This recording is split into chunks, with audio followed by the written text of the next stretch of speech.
Hey biology students, this is our last lecture video in our lecture series on bacterial diseases.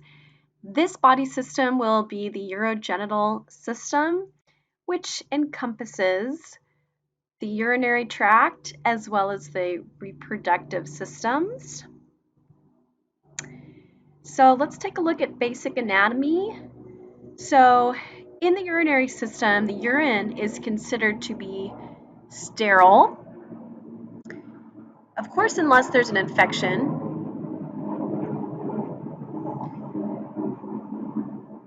So as part of your first line of defense, infections are prevented by regular flushing to prevent backflow. There's valves in the kidneys. The urine is acidic. So all of those reasons would prevent infections. In the reproductive system, the vagina has resident microflora. Okay, there's a low pH that inhibits most of the most microbes, many microbes. The male reproductive system is generally sterile, although the skin obviously has a microflora. So briefly, with urinary tract infections can be caused by a number of different bacteria. E. coli and Staph aureus are common causes. Remember, E. coli is a good example of an opportunistic pathogen.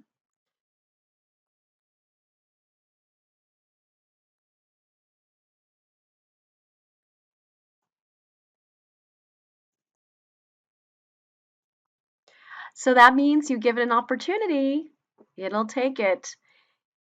Bacteria, the E. coli bacteria, reside as part of your mutualistic um, microflora of the large intestine, and it's a big component of feces. However, if there's any fecal contamination into the urethra, then that can trigger this infection. So the initial symptoms, we have sort of painful urination, cloudy urine, bloody urine, foul-smelling urine. Any of that could be indications. Now, it's very important to get urinary tract infections treated because of the potential for the E. coli, because it has those little sticky hairs. Remember the fimbriae? So those sticky hairs, the fimbriae, allow it to attach to the bladder wall, but allow it to continue to move up through the ureters into the kidneys, causing a kidney infection. And usually the blood in the urine is an indication of a kidney infection. And that can trigger septicemia if that E. coli can then enter the blood from the kidneys. The patient would experience abdominal pain or back pain from the kidney infection and potentially a high fever. Next, let's look at STIs. So the rest of the lecture is going to be devoted to bacterial sexually transmitted infections, what we call STIs. So here we see some statements relating to bacterial STIs, and let's see if you think it's a myth or a fact. So the first statement, your body will get rid of the STI on its own, just like when you catch a cold. No, that would be false. You do not want your STIs to go untreated. There are serious complications for untreated sexually transmitted infections. We'll take a look at that today. Statement number 2, there are vaccines available to protect you against bacterial STIs. So for the 3 bacterial STIs that we will be discussing today, chlamydia, gonorrhea, and syphilis, currently there are no vaccines to those 3 bacterial STIs. However, there is a vaccine that is in clinical trials for chlamydia. Okay? Number 3, once you've had an STI, you're immune and you can't get it again. Unfortunately, that's not the case, especially for gonorrhea. Gonorrhea bacteria mutates rapidly, causing antigenic variation, and you can get it multiple times. Number 4, you can catch STIs through other forms of sexual contact because they are safer. That is also false. So far, false, false. Number 5, you'd know if your partner had an STI. No, there's a lot of asymptomatic carriers within the world of STIs. Okay, people who don't show symptoms, like this poster from World War II. She may look clean, but watch out. Number 6, you can't catch an STI from a toilet seat. For these 3 bacterial STIs, that would absolutely actually be true. This is a true statement on the slide. So transmission of these bacterial STIs has to be from mucous membrane to mucous membrane. So it doesn't transmit by fomite transmission. There's no indirect transmission for these bacterial STIs. Okay, it's all direct transmission. Number 7, you should only get tested for STIs if you have a lot of sexual partners. It's a good idea to be frequently tested. Okay. All right, so now let's talk a little more details. So common features of these 3 STIs, we classify them as quote unquote delicate, meaning, again, not going to be transmissible on a toilet seat or on any kind of surface or fomite transmission here. Mucous membrane to mucous membrane. However, that does include reproductive mucous membranes, so the vagina and the penis. Also the oral. So there's oral mucous membranes that can become infected. The mouth and the throat, as well as the rectum, can become infected. All use humans as reservoirs. Okay, so humans the infected humans or asymptomatic carriers are the reservoirs. All are obligate pathogens. What that means is they absolutely require a human host, and inside the host, they have a parasitic relationship with that host. So they're not doing you any good. They're not just sitting there doing nothing either. Even if they're undetected, meaning that it's asymptomatic, they are causing problems, okay? We mentioned that there's no current vaccines for the 3 bacterial STIs today.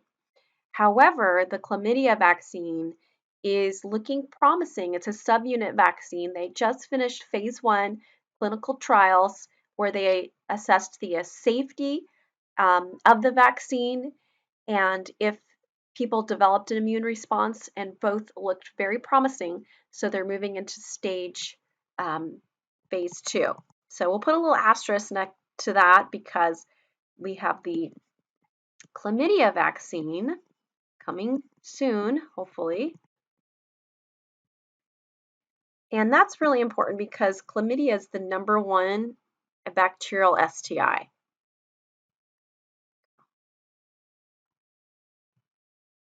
So it's currently in phase 2. Actually, I think they're in they're recruiting for phase 2 right now. Okay, clinical trials.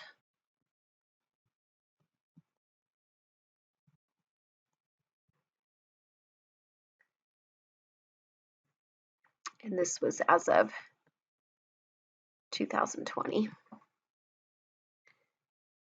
Okay, so let's look at the 3. We have here gonorrhea, caused by the bacteria Neisseria gonorrhea, gram-negative diplococci in the genus Neisseria. Do you remember the other Neisseria we've talked about? That's right, Neisseria meningitidis, the cause of bacterial meningitis, so also gram-negative diplococci. Several virulence factors, capsulated, fimbriae, replicates inside of the neutrophils, antibiotic resistant, and a high mutation rate. Very common for gonorrhea to infect other types of mucous membranes, including the throat and the rectum. And be very careful though with gonorrhea because it can cause complications. for untreated infections. So let's look at that. Let's look at the process of disease. First in males. So here we're looking at the male anatomy. We're looking at the primary mucous membrane. We're talking about the penis entering the bacterial enter through the urethra. It'll travel through the urethra until it meets up with this tube here called the vas deferens.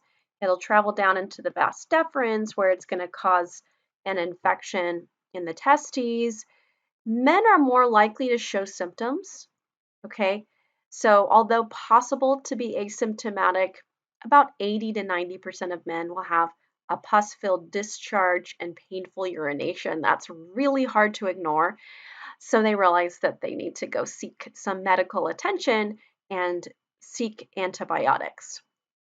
It is possible for untreated gonorrhea in men to lead to sterility because the infection will get down into the testicles, and so we could end up with sterility, although that's a little bit rare just because usually because of the painful urination, the man will seek out antibiotics ASAP and not develop the sterility, but it is possible.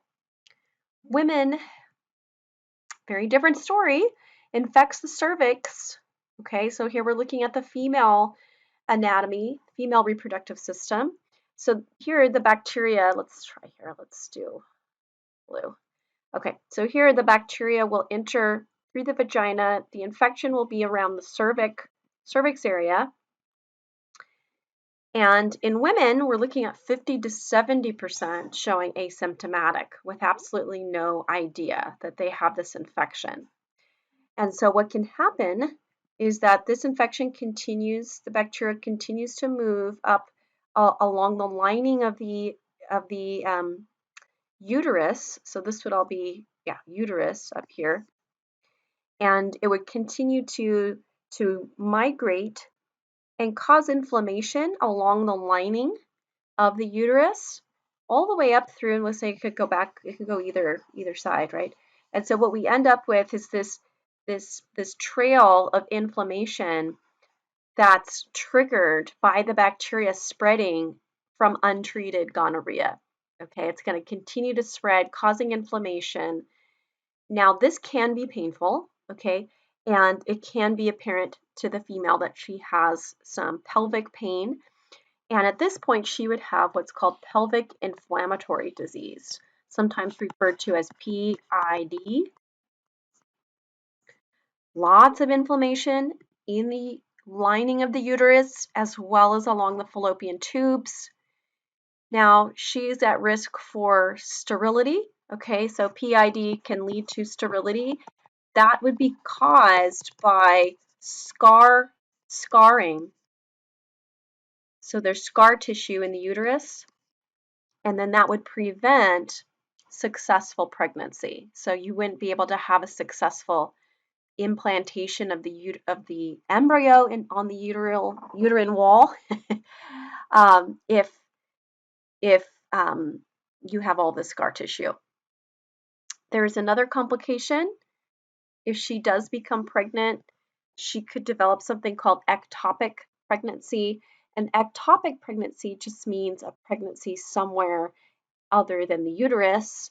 So we want the uterus to have the implanted embryo. Obviously, the uterus is a very powerful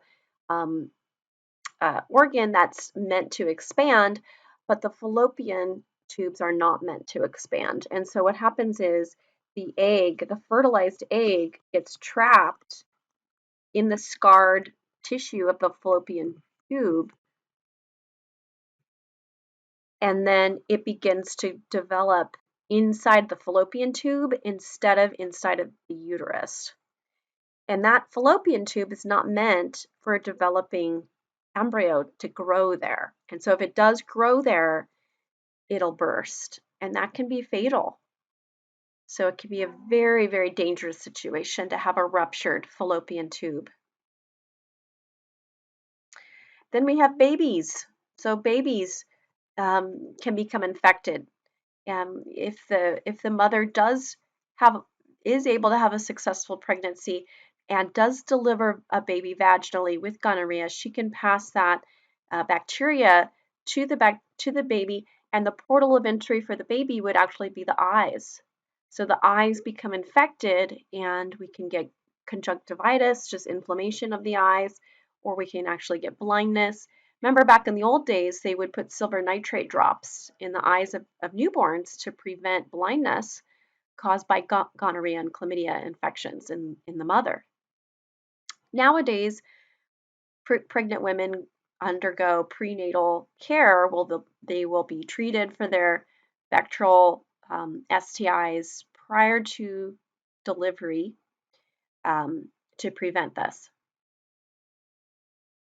Okay, chlamydia is very similar to gonorrhea, caused by a different bacteria and generally milder symptoms, more asymptomatic carriers, okay, 70% of females and 50% of males. Of course, that will aid in transmission because you wouldn't realize that you're an asymptomatic carrier, okay, of these STIs and can pass those on from unprotected sexual contact.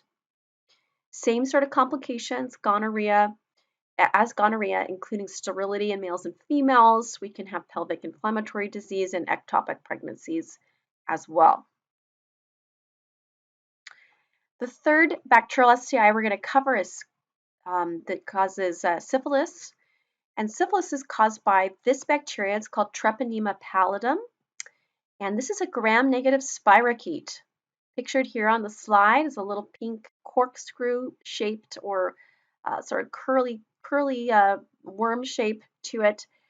Have we learned about another spirochete in this unit? That's right, we learned about the Lyme disease bacteria. So Lyme disease caused by the Borrelia bacteria is also an example of a spirochete. And there are some features of Lyme disease that we learned about that relate to what happens here actually in syphilis.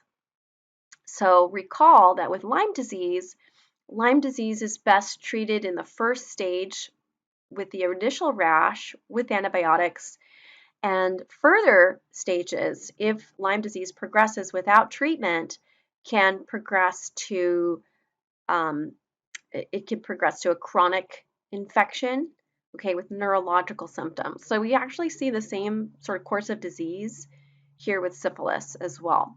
Very difficult to actually determine what this bacteria is doing in the body, although it has many chronic or long-term complications. Okay, so reservoir would be inside of humans, only mucous membrane to mucous membrane for transmission. Okay, that's the truth for all of the bacterial STIs. Seem to burrow into tissues, that corkscrew shape, same sort of story with the Lyme disease bacteria. Okay, so transmission, again, direct contact with a syphilis sore, okay, vaginal, anal, or oral sex, or we do get the infected pregnant mom to baby infection causing congenital syphilis, okay. Stages of syphilis. Incubation, the first 3 weeks. The bacteria will adhere and replicate at the site of infection. So either internally, like for females, it would be around the cervical area deep inside the vagina, or on men, it might be on the external genitalia. The primary stage is associated with this canker sore, which is what you're seeing on this man's genitalia. We're seeing his canker sore here. It's usually a hard sore, oozing pus, usually not super painful, can even go unnoticed, especially if this is it's on the internal anatomy of a female. Highly infectious though. At this point, the bacteria will enter into the blood and into the lymph. Following the primary stage, we get a latency. The canker sores heal. The bacteria begin to replicate inside of the blood, enters other tissues, and this leads to the secondary stage where we consider this a systemic infection because the bacteria have spread from that initial localized sore on the genitalia now into the blood, into the lymph, and it's causing an immune response throughout the body, a lot of times detected on the skin with a very characteristic rash, okay, and painful lesions, sometimes in the oral cavity as well. Very infectious rash that can develop, and with lots of pus and lots of active spirochete bacteria that can be transmitted by direct contact.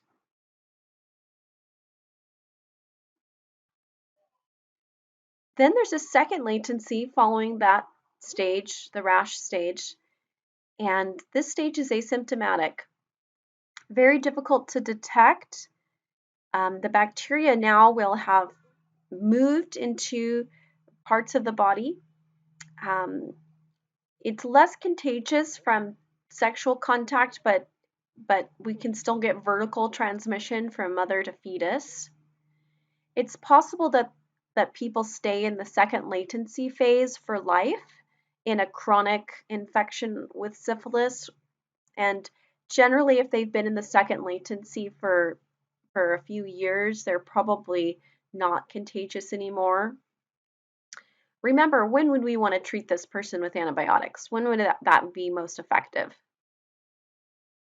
Really in the primary and the secondary stage is the most effective. Primary, most effective, secondary stage, a little less effective, but if syphilis progresses, it can go to further stages here. Rarely do we see this anymore. Rarely, sometimes in homeless populations, it's possible to see tertiary syphilis. And you definitely read about it in historical textbooks. It's suspected that that Vincent van Gogh, the very famous painter, that he had tertiary syphilis. So take a look at what happens in tertiary syphilis. It's not a contagious stage, okay? And so what happens is it becomes very similar to the Lyme disease. It becomes an autoimmune disorder. So it becomes an infection, the immune system fighting the bacteria that have now burrowed or sort of out of detection by the immune system, but the immune system is still trying to get at it. Again, all of the biology of how that's playing out is not very well understood with this type of bacteria, the spirochetes.